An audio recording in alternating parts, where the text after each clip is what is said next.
I love the M1 MacBooks. That should come as no surprise to anybody that watches this channel. But what are the best ways to get the most out of your MacBook? What are the best tips and tricks that I've discovered over the past few months? Let's find out. I don't even know why this is here. What's up, everyone? I'm the Everyday Dad, and if I can figure it out, you can figure it out. So there are a lot of cool things that the new MacBooks can do. This is my MacBook Pro 13. So today I'm going to go through my favorite tips and tricks for how to get the most out of them. Here we go.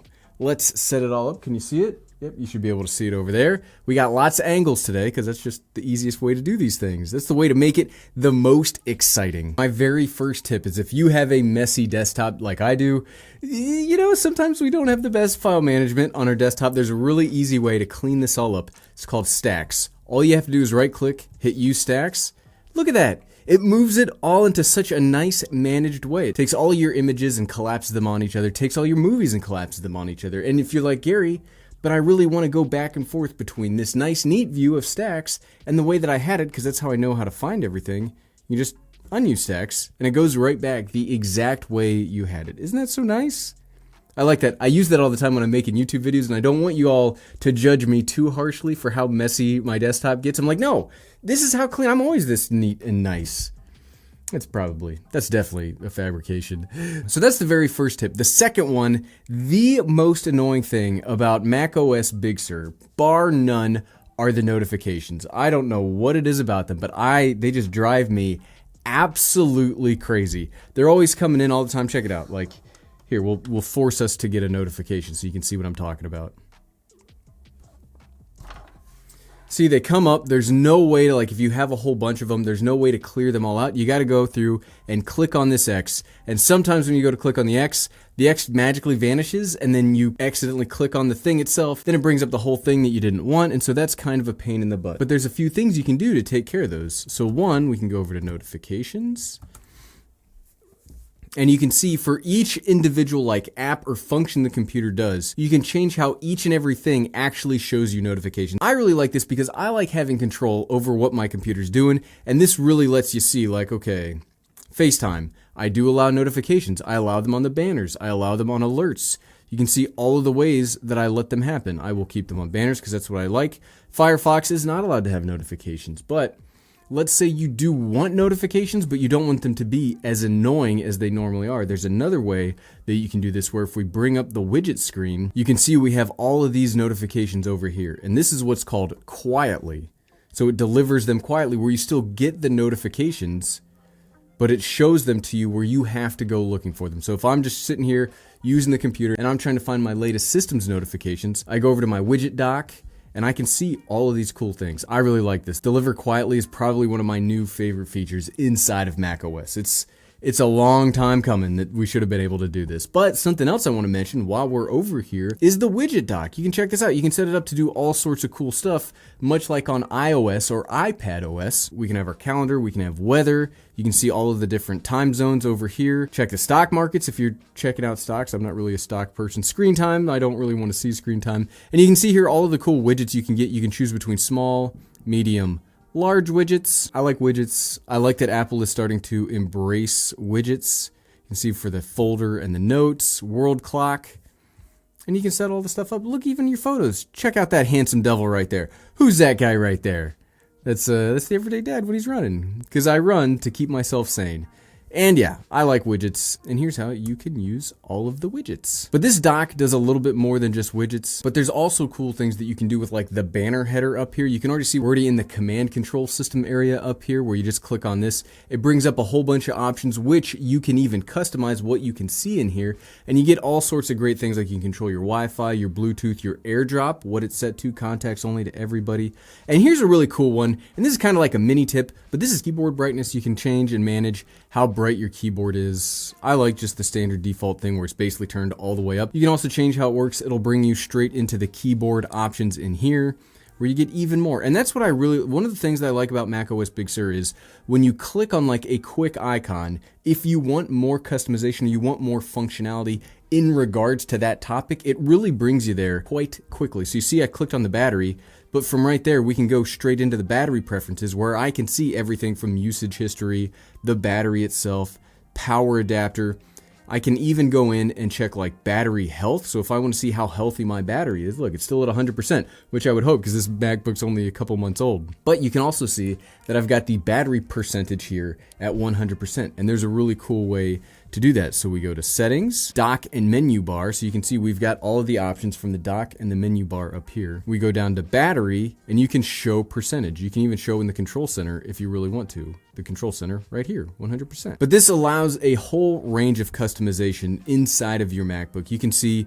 you can customize the Wi-Fi, how it shows up in there. You can customize the Bluetooth, the AirDrop, Do Not Disturb, which is another phenomenal thing that my phone's basically always on. When work's over, when I'm done with work for the day, Do Not Disturb's on because I don't like we already had the conversation about notifications, right? Keyboard brightness again, screen mirroring, display.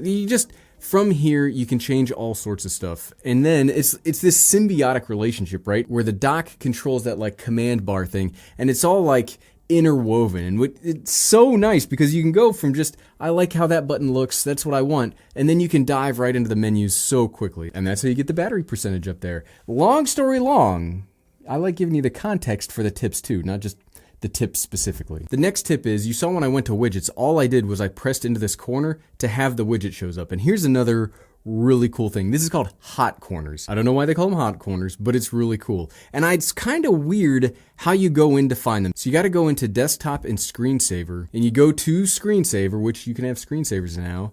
And then you go down to hot corners. Now that means when you take your mouse and you put it into one of these corners, an action happens. And you can set it for all 4 corners. So you can see I've got start screensaver. When we go up to the upper right hand corner, starts the screensaver.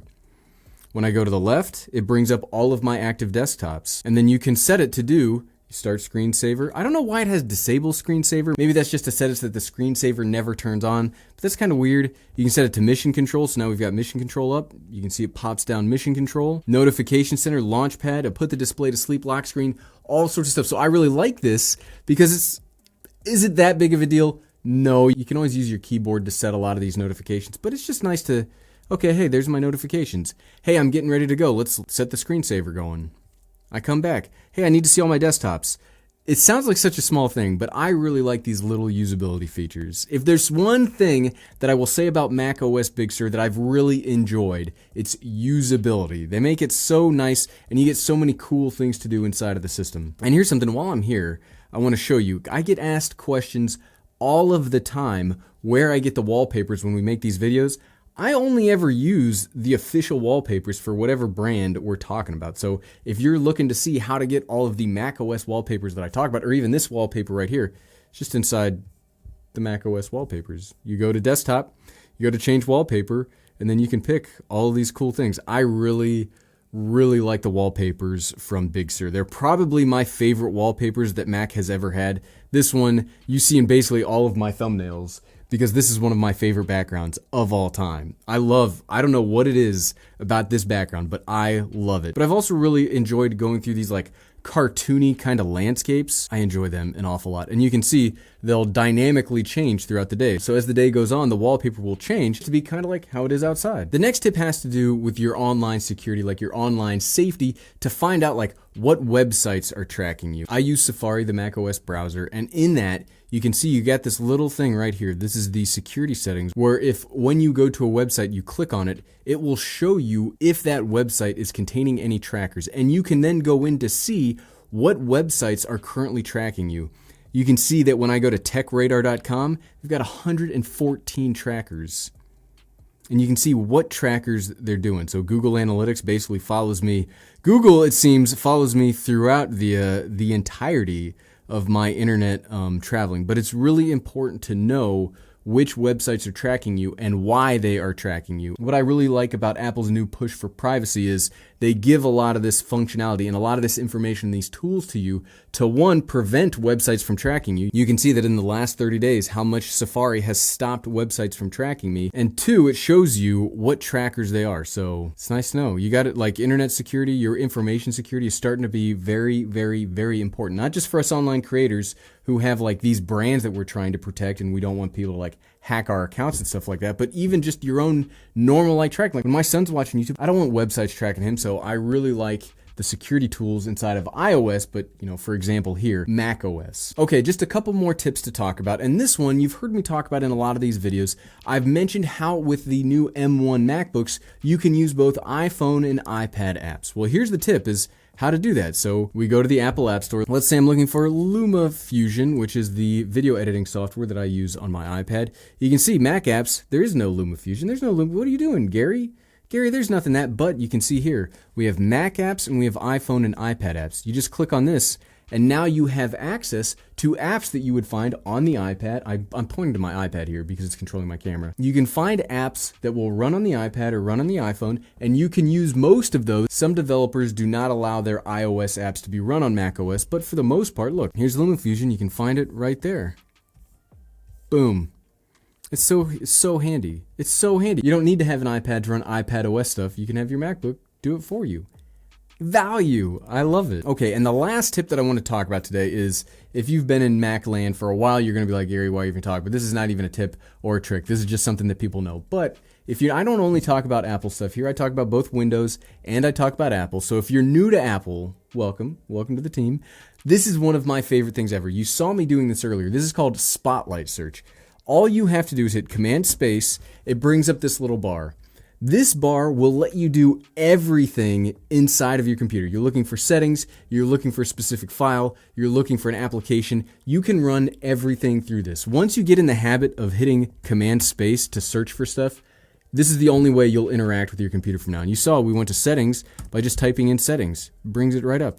Let's go to Firefox.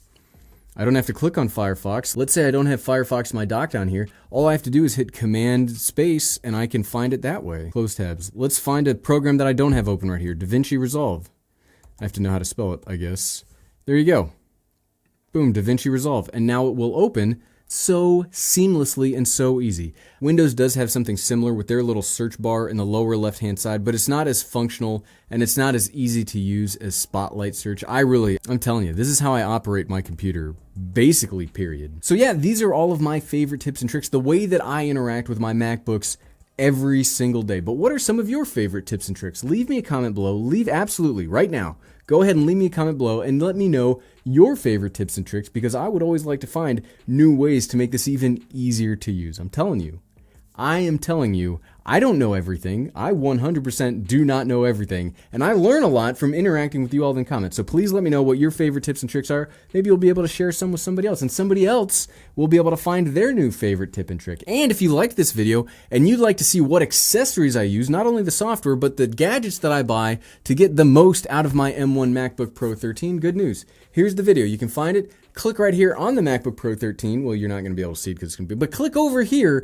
and you'll be able to go to my video about my favorite, the perfect MacBook Pro accessories that I use every single day. Click right here. Click, click, click, click, click, click, click. Thanks for watching.